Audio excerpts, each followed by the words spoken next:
Okay, so today, machine learning projects. Wow, super exciting, man, this topic. Like, I've always wanted to share this like ever since my first session with you guys. Because the thing about schools nowadays, right, is they don't teach you how do you structure a project. How do you uh what should you do in a machine learning project, and what are like the blueprint, what is the checklist. They don't do stuff like that, man. They just give you a bit of theory, give you a bit of test, and then expect you to survive in the real world. So honestly, that's not gonna work, man. So if you think about all the big companies, right? We talk about MNCs now, right? Big companies in Singapore, companies like tech companies, okay, like Google, Facebook, Microsoft, even Shopee, and then we have the startups like Grab, uh, Gojek. Uh, we have the sorry, there's a we have the older tech companies like Asus, HP, my company SAP, and then Oracle, and then we have Singapore government's ministries. We have stat boards. We have GovTech.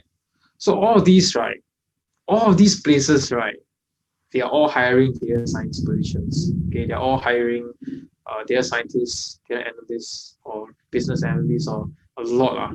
Yeah. So all of these jobs, right? Sorry, all of these jobs, right? They require a portfolio. Okay, a portfolio.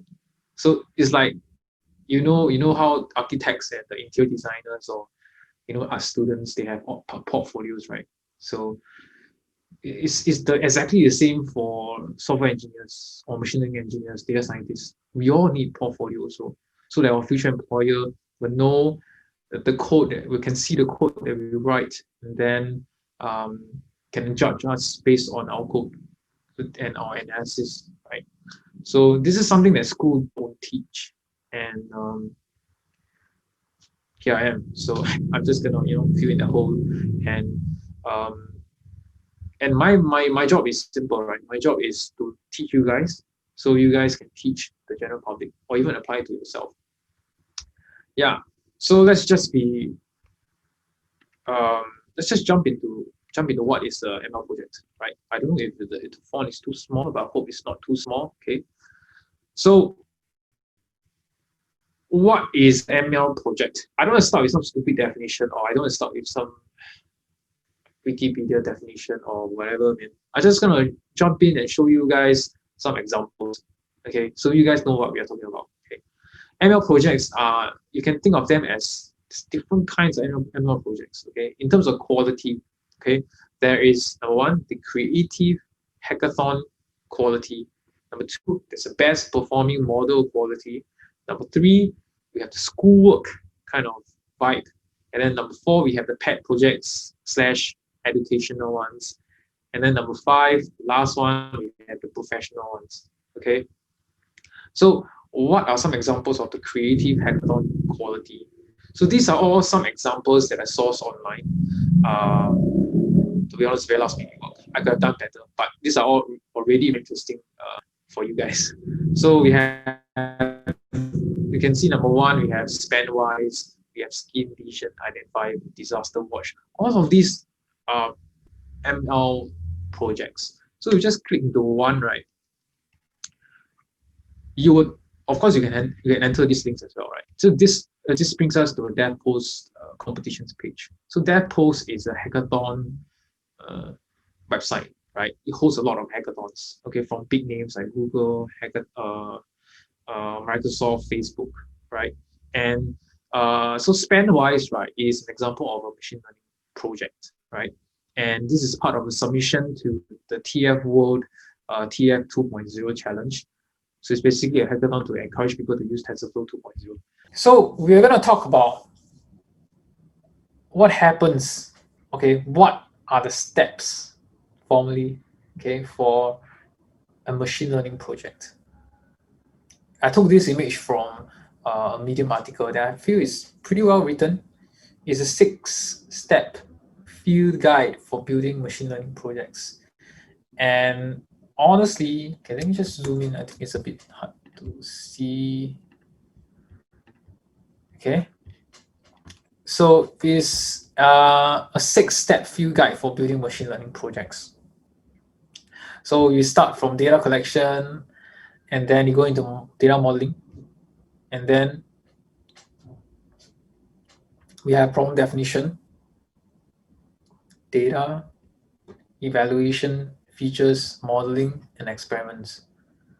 Okay, I'm just gonna quickly go through all these points. You don't have to know this, you guys won't be tested. Okay, this is just a good to know thing.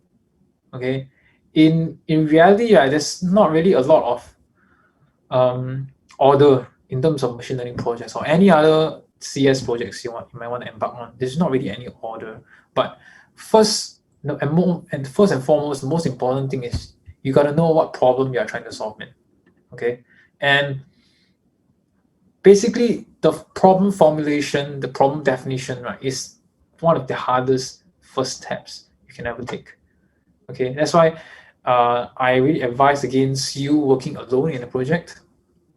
Okay, and because if you have a friend, you have a buddy, you have a team, you guys can talk it out and brainstorm together and think about what interesting problems you want to solve. And isn't it interesting? Just now, what the projects that we saw, right? They are all they all started from a problem. Okay, from, let's say, from the the the style transfer one, the anime coloring one. I'm pretty sure that author likes anime as well, and he or she is passionate about anime until, right, or passionate about manga until he or she wants to build an AI to color uh, the characters. I'm pretty sure that is his problem that he wants to solve. That's the problem that he wants to solve. It can be something that comes from your own interest. Okay, it can be anything. It can be something that doesn't relate to you. It can be like what I did, right? The U.S. airlines delay. Why do I care about US? I also don't go US. Yeah, but it's a problem. Okay, it can be solved. So let's just try to solve it. Okay, and so this part, right, is don't take this lightly. Okay, spend a longer time on this if you need, right, with your team or with yourself. And what I like to do is I like to, if I'm the team, right, and we're trying to come up with a problem, right, let's just say the topic is anything, can do anything that's related to machine learning. Okay, I will first ask, what are your interests? What are my team members' interests? What are my interests? Okay, and then we go from there. Okay, so for example, if team member A likes watching shows or likes sleeping, right, and then we can probably do some movie related ML problem, like for example categorizing the movie, or we can probably download the subtitles of one movie and do something cool. Yeah, we can probably build a chatbot from some main character. Yeah, and so you can talk to the main character. It's like you can talk to the main character. It's pretty cool, and people has done it before, right? Your problem don't have to be original, right? Because after all, you guys are still learning. Okay, so it's very important uh, to not think that copying is bad. Copying is good. Go ahead, man. But you got to credit the source lah, like how I showed you guys just now. Okay, and then if another party is interested in, if another team member is passionate about music, right, then we can do something with music recommendation. We can do some maybe generate some music covers, album covers for some genre. Maybe you can analyze different album covers. It doesn't have to be a machine learning project, man. Yeah, it doesn't have to be a machine learning problem first, but it has to be a problem first. Okay, and then you think about the data. Okay, how is how are you going to get the data? Okay, probably this is not under this data, but this data is how are you going to get the data. So this data is about how you're going to clean the data, how are you going to transform the data in a way that is acceptable for a model. okay? And there's really a lot of small little details that you won't know unless you do it. Like for example, if you're working on a regression problem, okay, as you recall, regression problem is a model, a problem that basically wants to predict some number, okay, some continuous value, okay, if you put it mathematically. So this number that we're going to predict, right, using regression, we can't just fit our model one line of code like use linear regression. We can't, right? This doesn't work. The model will be damn shit. Okay. So what we usually do, right, is we not just for linear regression, man. We gotta normalize the values. Okay. So for example, one column is let's just say the square meter of the house. Okay, so it could be like 70. Okay, it could be like 100. Okay, and then there's another column that is the year that the um, house was made. Maybe the lease. Okay, that one that's not a regular example. Maybe it's the selling price of the house. Okay, selling price of the house. So the number is big, like 100 plus thousand or 200 plus or 500 or even 1 million. Okay, so when you fit two different numbers, right? So we have like numbers from the range of 50 to 100. We have the numbers from the range of 500,000 to 1 million. You fit them both into the model, right? The model will don't know what to do. Okay, it will give you something wrong. Okay, so it's a common practice to scale the features, to normalize the features. When I say features, I mean the columns, okay, before you fit into the model, especially for regression problems. Yeah, and so there's just some examples of what you need to do to the data. Okay, and if one of the columns, let's just say is what is the room type? Okay, what is the HDB type? That's like what? How many?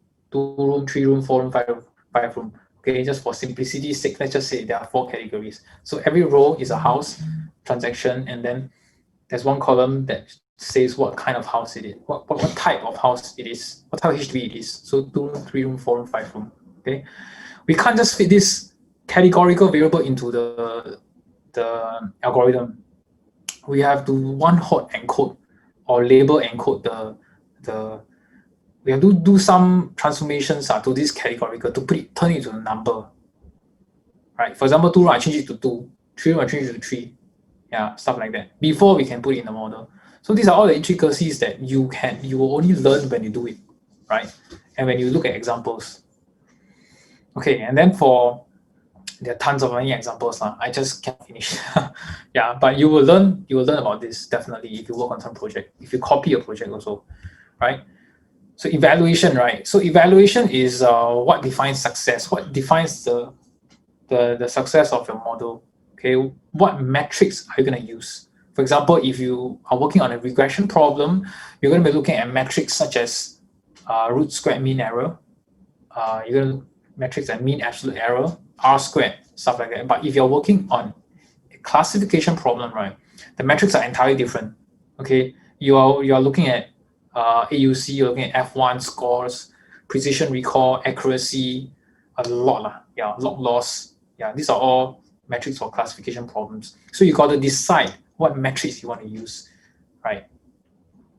And so yeah, so that's basically it for evaluation. Okay, and then for features, when machine learning lingo, in the machine learning lingo, right, features means columns.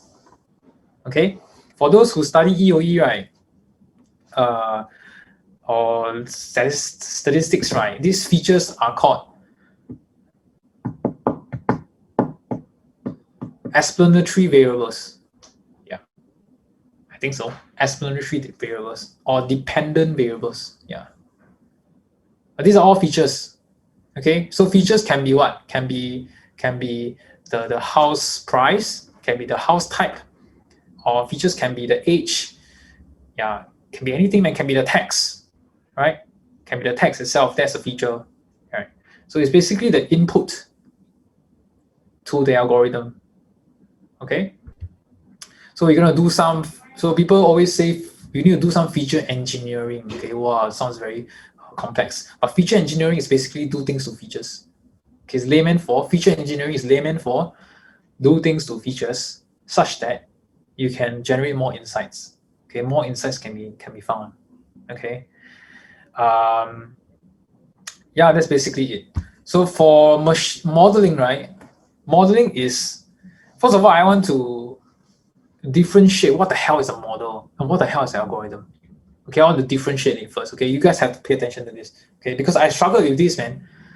When I was learning machine learning, I was like, what the hell, man? So should I use model or should I use algorithm? Like, right? Okay, so a model, right? Think of when you say the word model, right? What you should imagine in your head, right, is a mathematical model, basically a formula. You can imagine a long series of formula, a mathematical formula. That is a model. Okay, so the formula, right, is going to have some x, some y, some x, some z, some input variables that you're going to plug into the formula, so you can get your y value. So the y value, right, is your prediction.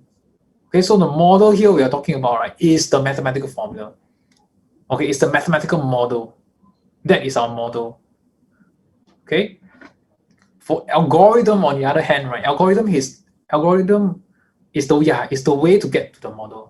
Algorithm is the recipe. Okay, if the model is your food, right, algorithm is the recipe, right? So how many ways are there to cook what? I can't think of any dish right now. How many ways are there? How many ways to cook a pizza? How many ways? Right? 1,000 million ways, right? So we can use 1,000 million algorithms, 1,000 million recipes to generate that, to get that one pizza, right? You can use 1,000 million algorithms, right, to generate that one model that do the same thing. Okay, the pizza is used to what? Is used to feed people. The model is used to what? It's used to predict a number or category. Very, very simple. Algorithm is the recipe. It's the steps.